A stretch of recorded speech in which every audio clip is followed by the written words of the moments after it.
கன்னி ராசி அன்பர்களே, பங்குனி மாதம் எப்படி இருக்க போகுது, என்ன மாதிரியான பலன் அப்படின்னு பார்க்கும் பொழுது முதலில் உங்கள் ராசிநாதனை பார்க்கணும். ராசிநாதன் எங்கே இருக்கார்? 6ஆம் இடத்தில் உட்கார்ந்துருக்கார்.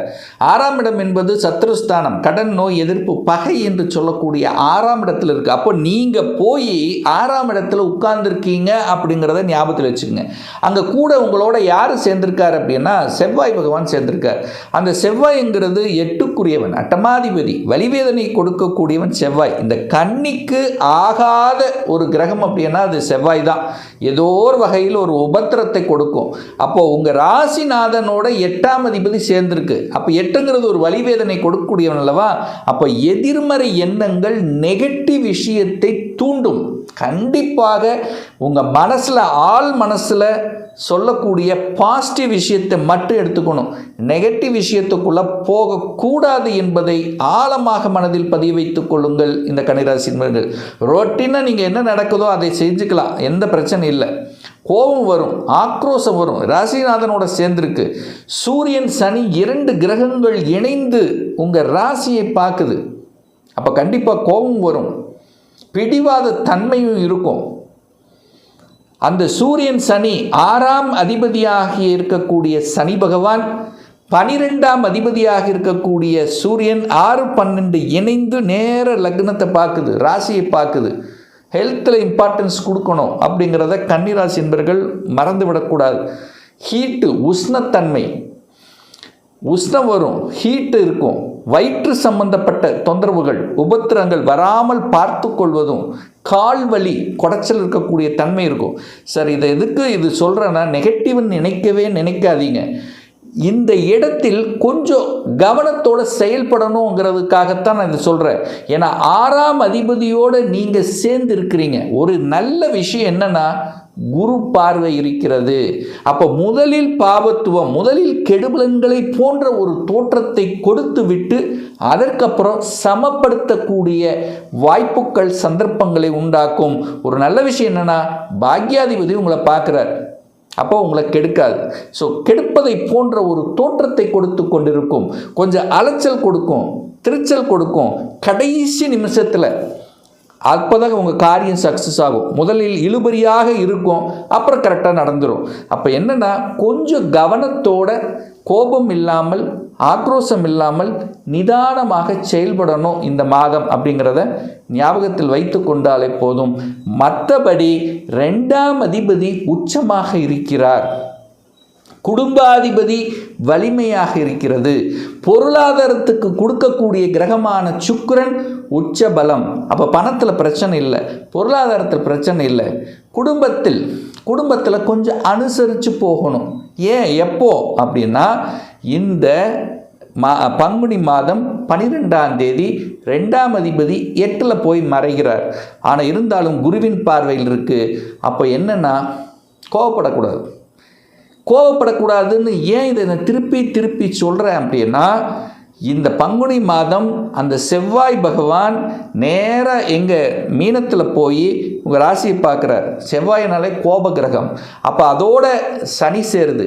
6ஆம் அதிபதி, 8ஆம் அதிபதி, 12ஆம் அதிபதி, 3 அதிபதிகள் இணைவு கொடுக்கக்கூடிய ஒரு காலகட்டம். எங்கே? திருமண ஸ்தானத்தில் உட்கார்ந்துருக்கு. 6ஆம் அதிபதியாக இருக்கக்கூடிய சனி பகவான் போய் திருமணஸ்தானத்தில், 8ஆம் அதிபதியாக இருக்கக்கூடிய செவ்வாய் போய் திருமணஸ்தானத்தில், 12ஆம் அதிபதியாக இருக்கக்கூடிய சூரிய பகவான் எங்கே இருக்கார்? திருமணஸ்தானத்தில் உட்கார்ந்துருக்கு. அப்போ சின்ன தடைகளை கொடுத்து சரி செய்யும்னு அர்த்தம். அப்போது கணவன் மனைவிக்குள்ள சண்டை வராமல் பார்த்துக்கணும். நெகட்டிவ் விஷயத்துக்குள்ளே போகக்கூடாது. நெகட்டிவ் எண்ணங்களை தூண்டும். ஒரு மனசில் ஏதோ ஒரு கஷ்டம் இருக்கிற மாதிரி ஒரு ஃபீலிங்ஸு கொடுக்கும். அதுக்குள்ளே போகாதீங்க. குலதெய்வ வழிபாடு எடுத்துக்குங்க. டெய்லி விநாயகர் வழிபாடை எடுத்துக்குங்க. வீட்டை விட்டு வெளியே கிளம்பும்போது விநாயகரை வழிபட்டு சென்று விட்டீர்கள் என்றால் உங்களுக்கு எந்த பிரச்சனையும் ஏற்படுத்த போவதில்லை. மனம், எண்ணம், செயல், சிந்தனைகள் நேர், பாசிட்டிவ் உணர்வுகளை வைத்து கொள்ளுங்கள். ரைட். கோவப்படாதீங்க, சண்டைக்கு போகாதீங்க, வம்பு வழக்கு, கோர்ட்டு கேஸ், எந்த நெகட்டிவ் விஷயத்துக்குள்ளும் போகாதீங்க. ஏன்னா உங்களை தூண்டப்படுவீர்கள். தூண்டக்கூடிய வாய்ப்புகளை உருவாக்கும். அதற்குள்ளே நீங்கள் போகாதீங்க. அவ்வளோதான். சார், வீடு வண்டி வாகனங்கள் வாங்குவதற்கு உகந்ததா? 4ஆம் அதிபதியாக இருக்கக்கூடிய குரு பகவான் வக்ர நிவர்த்தி அடைந்து 4ஆம் இடத்தை பார்க்கிறார். தன் வீட்டை தானே பார்த்து வலுப்படுத்துகிறார். அப்போ சுகத்தை வலுப்படுத்தக்கூடிய தன்மைகள் உண்டு. அப்போ ஒரு வீடு வாங்கிறது, இடம் வாங்கிறது, நிலம் வாங்கிறது, இதெல்லாம் வாங்கிக்கலாம். வாங்குவதற்கு எந்த தடையும் இல்லை இந்த மாதம் கன்னிராசி அன்பர்களுக்கு.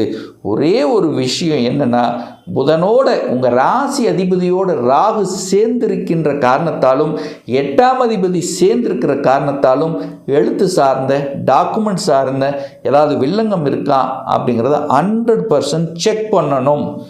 அது மட்டும்தான். பட் வாங்குவதற்கு எந்த தடை இல்லை இந்த கன்னிராசி அன்பர்களுக்கு. சார், குழந்தை சார்ந்த விஷயம், குழந்தை நலன் சார்ந்த விஷயம். இப்போ படித்து முடிச்சிருக்கார், வேலை கிடைக்குமா? ஒரு 2 மாதமாக வேலை இல்லாமல் இருக்குது, வேலை கிடைச்சிருமா? தாராளமாக கிடைச்சிரும். ஏன்னா ராசிநாதன் போய் 6ல் தான் உட்கார்ந்துருக்கார். 6ஆம் இடம் என்பது வேலையை குறிக்கக்கூடிய இடம். வேலையை முழு மனதோடு தேடக்கூடிய அம்சம் இருக்குது. சின்ன சின்ன தடைகளை கொடுத்தாலும் வேலை கொடுத்து விடும். வேலையில் எந்த தடையும் ஏற்படுத்த போவதில்லை. கண்டிப்பாக ஒரு 2-3 மாதங்களாக ஒரு நல்ல வேலை கிடைக்கலை என்று இருக்கக்கூடிய, ஆதங்கப்பட்டு கொண்டு அலைச்சல் திருச்சலோடு இருக்கக்கூடிய கன்னிக்கு இந்த பங்குனி மாலை வேலை கிடைச்சிரும். ஏன்னா 10ஆம் இடத்தில் இருக்கக்கூடிய குரு பகவான் 6ஆம் இடத்தை உங்கள் ராசிநாதனை பார்த்துகிறார். அதாவது 10ஆம் அதிபதியை பார்க்கிறது. அப்போ கண்டிப்பாக வேலை கிடைத்து விடும். திடீர் மாற்றங்கள், இடமாற்றங்கள், ப்ரமோஷன் கிடைக்கக்கூடிய அம்சங்கள் இதெல்லாமே சிறப்பு பெறுகின்ற ஒரு நல்ல மாதமாக இருக்கும். தன்னம்பிக்கை கிடைக்கும். சூரியன் பார்க்குறாருல, தன்னம்பிக்கைக்கு காரக கிரகமே சூரியன் தான். அந்த சூரியன் உங்கள் ராசியை பார்க்கிறது. தன்னம்பிக்கையோடு முயற்சியோடு செயல்பட்டீர்கள் என்றால் வெற்றி நிச்சயம். அதில் எந்தவித மாற்று கருத்தும் கிடையாது கன்னிராசி அன்பர்களுக்கு. அதே சமயத்தில் பார்த்தீங்கன்னா, ஒரு வெளியூர் போகணும், வெளி மாநிலத்துக்கு போகணுங்கிறதுக்குள்ள தடை இல்லை, கண்டிப்பாக இல்லை. அதுவும் குறிப்பாக தகவல் தொடர்புத்துறை, கம்யூனிகேஷனில் இருக்கக்கூடிய அத்துணை இந்த கன்னிக்கும் ஒரு மாற்றத்தை கொடுக்கும். அது என்ன மாற்றம் வந்தாலும் அதை ஏற்றுக்கொள்வது புத்திசாலித்தனம். அப்போ மாற்றங்கள் உங்களை தேடி வந்துச்சுன்னா அதை ஏற்றுக்குங்க, எந்த ஒரு தடையும் போட வேண்டாம் அப்படிங்கிறது தான் அமைப்பை காமிக்குது. ரைட். அடுத்து ஒரு நல்ல விஷயம் என்ன அப்படின்னா, முயற்சிகள். அதாவது கடந்த சில மாதங்களாகவே இது நடக்கலை, அது நடக்கலை, அப்படி இருக்குது, இப்படி இருக்குன்னு டென்ஷன் ஆகிட்டு இருக்கீங்களா? டென்ஷனே ஆக வேண்டாம். இந்த மாதம் ஃப்ரீயாக விட்டுருங்க. மனதை பாசிட்டிவாக வைத்து கொள்ளுங்கள். மனமே இறைவன். உங்களுக்கு பிடித்த தெய்வத்தை, உங்களுக்கு இதை யாரை பிடிக்குதோ அதை கெட்டியாக பிடித்து கொள்ளுங்கள். ஒரு தடவை உங்கள் குலதெய்வம் எதுவோ அந்த குலதெய்வத்தை சென்று வந்தீர்கள் என்றால் நிச்சயமாக உங்களுக்கு நல்லது நடக்கும். அடுத்து இந்த கன்னிராசி என்பவர்களுக்கு புதன் அதிபதி. அப்போ ஒரு தடவை மதுரை மீனாட்சி அம்மனை சென்று வழிபட்டீர்கள் என்றால் கண்டிப்பாக உங்கள் ஆசைகள் நிறைவேறும். உங்கள் ஆசைகள், எண்ணங்கள், செயல்கள், சிந்தனைகள் வலுப்பெறும். அப்படிங்கிறதுல மாற்று கருத்து என்பது இல்லை. தாய் சார்ந்த விஷயங்கள் நிறைய பேர் பார்த்திங்கன்னா, தாய்க்கு பிரச்சனை, தாய் சார்ந்த இடத்துல பிரச்சனை, தாய் சொத்துக்கள் சார்ந்த இடத்துல பிரச்சனை, அந்த தாயோட சில மனக்கசப்புகள் இருந்தது, இதெல்லாமே நீங்கக்கூடிய ஒரு மாதம். ஏன்னா குரு வக்ர நிவர்த்தி அடைந்து விட்டார். நேர 4ஆம் இடத்தை பார்க்குது. தாய் மூலமாக சில நல்லவைகள் நடக்கக்கூடிய ஒரு நல்ல மாதம்தான் இந்த மாதம். மனசு மட்டும் பாசிட்டிவ் கன்னிராசி அன்பர்களுக்கு.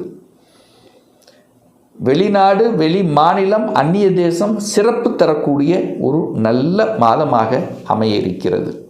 ஒரு துல்லிய பலன் வேணும், ஒரு பர்சனல் கன்சல்டேஷன் எடுத்துக்கணும், ஒரு சுயஜாதகம் பார்க்கணும், உங்களை பற்றி தெரிஞ்சுக்கணும் என்று விருப்பப்படக்கூடிய அன்பர்கள் டிஸ்பிளே தெரியக்கூடிய நம்பருக்கு வாட்ஸ்அப் மூலமாகவோ ஃபோன் கால் மூலமாகவோ அப்பாயின்மெண்ட் பெற்றுக்கொண்டு நேரடியாகவோ ஆன்லைன் மூலமாகவோ கன்சல்டேஷன் எடுத்துக்கலாம்.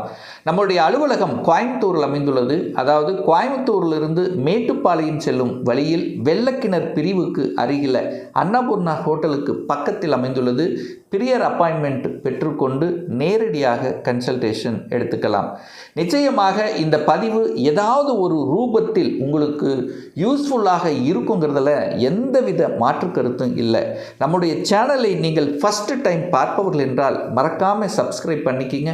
பக்கத்தில் இருக்கக்கூடிய பெல் பட்டன் மற்றும் ஆல் நோட்டிஃபிகேஷனை கிளிக் பண்ணும்போது நான் போடக்கூடிய அடுத்தடுத்த பதிவுகள் உங்களுடைய நோட்டிஃபிகேஷனில் வந்து சேரும். மீண்டும் ஒரு நல்ல பதிவில் உங்களை சந்திக்கும் வரை உங்களிடமிருந்து விடைபெறுவது உங்கள் அஸ்ட்ராலஜர் டாக்டர் சதீஷ்.